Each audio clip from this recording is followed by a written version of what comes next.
घरबाट बिदा भइयो फेरि पनि चलाउने पाछ कतै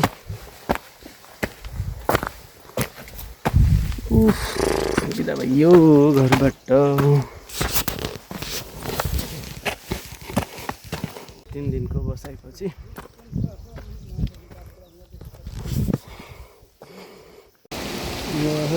गाडी चाहिँ हाम्रो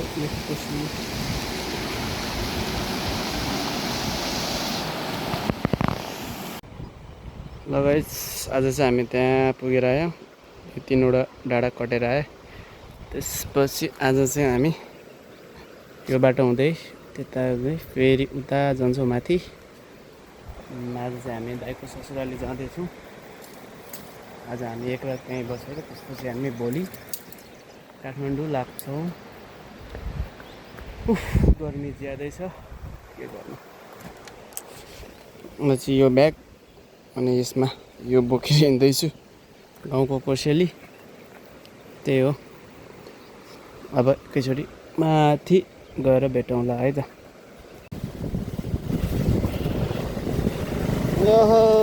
बाटो त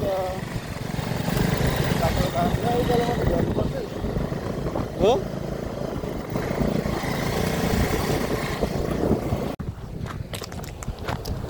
ट्राभलर भनेको कोसी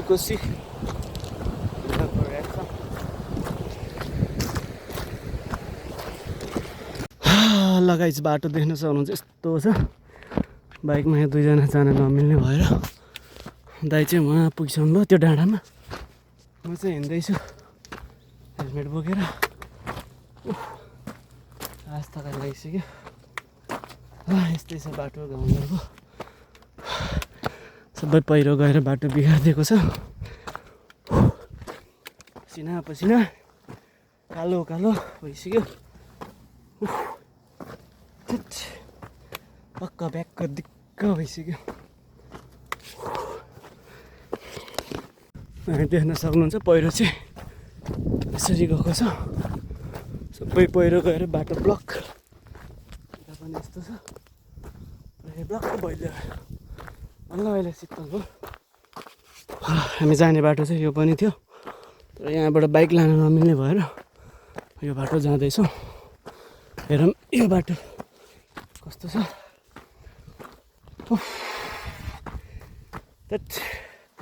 त्यस्तै गाह्रो भइसक्यो ब्याग पनि त्यस्तै भारी छ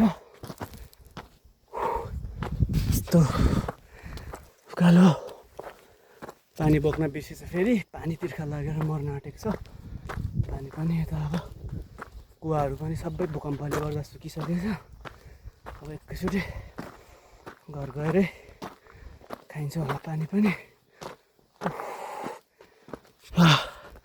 कहिले पुग्ला जस्तो भइसक्यो त्यहाँबाट हिँड्दै आएको म यता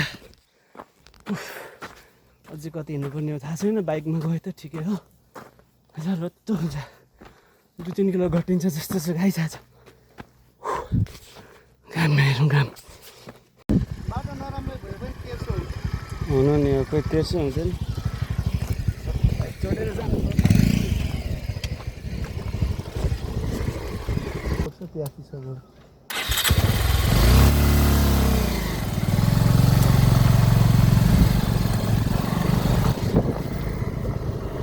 ल पानी भेट्यो बल्ल पानी कुवाको पानी भेट्यो अर्ग्यानिक पानी कसको बट्टामा कसले खरिदिरहेको ए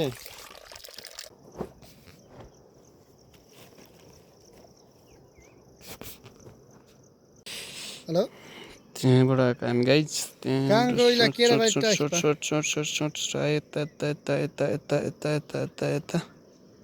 पिपराङ यता हुँदै फाइनली अहिले कसै पिपराङ यहाँ छौँ त्यसपछि हामी यो बाटो हुँदै ऊ त्यहाँ पुग्नु छ यहाँनिर त्यसपछि हाम्रो डेस्टिनेसन आजलाई यति नै हुन्छ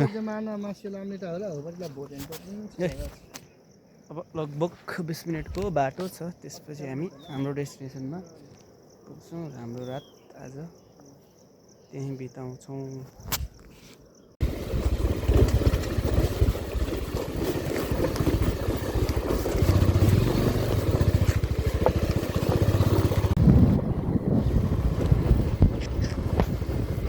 हेर्दै होला बुढाबुढी बाटो हेर्दै होला कतिखेर आइपुग्नु हुन्छ ज्वाइँहरू भनेर। हामीलाई यहाँ पेद्दो भइसक्यो बाटो पनि डेन्जर न डेन्जर। बाफ्रे यो ओह्रालो झर्नु पऱ्यो भने कस्तो दिस इज कल्ड बाटो त यस्तो छ बाटो जो कोहीले सक्दैन यस्तो बाटो ल्याउन त। अहिले तल एउटा ठ्याक्क पसलभन्दा माथिको घुम्ती पनि डेन्जरै छ है त्यो।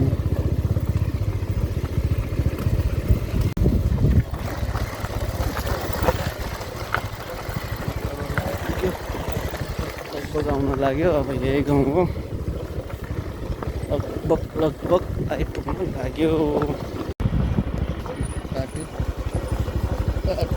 बाटो यस्तो छ बाटो।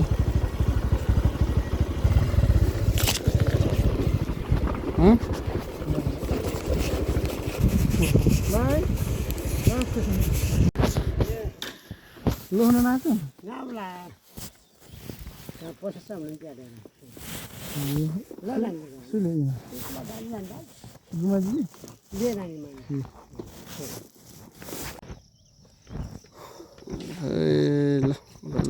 ल 2-3 घन्टापछि आइपुग्यो हाम्रो ठ्याक्कै 1-2 भयो।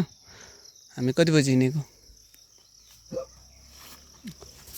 हामी ठ्याक्कै 4:30 बजे हिँडेको होला। 5-6 लगभग 2 घन्टा 2.5 घन्टा लाग्यो हामीलाई। अब हामी यता हुँदै अन्तिम घरमा जान्छौँ। हाम्रो डेस्टिनेसन आज त्यही हुन्छ। आइपुग्यो ल ससुराली जाने हो मासु भात खाने हो। मकैबारी डर्याम गाइस मकैबारी डर्याम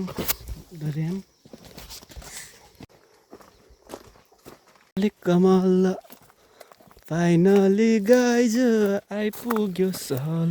ल हाम्रो आइपुग्ने घर चाहिँ यही हो। आयामा ल सिस्नु फाइनली आइपुग्यो हामी। उसमा भयो कति खान्छ ए काठमाडौँ भयो कति खाइसक्यो यता त खाँदैन। ल आइपुग्यो हामी दाइको ससुराली। ल ब्युटिफुल फ्लावर यहाँबाट चाहिँ खोला पुगिन्छ। हामी चाहिँ आइपुग्यो दाइको ससुराली मेरो नि आधा ससुराली। ल आइपुग्यो मामा माइजू कोही हुनुहुन्न रहेछ। ठिकै छ आउनुहुन्छ होला अहिले।